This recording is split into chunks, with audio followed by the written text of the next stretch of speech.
You ask Tiger to solve. This deals with linear equations with one unknown. The final result is x equals 24. Let's solve it step by step.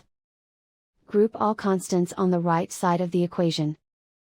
Subtract 7 from both sides. Group like terms. Simplify the arithmetic.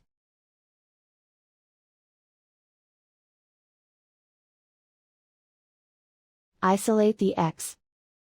Multiply both sides by 2. Group like terms. Multiply the coefficients. Simplify the fraction. Simplify the arithmetic. And so the final result is x equals 24.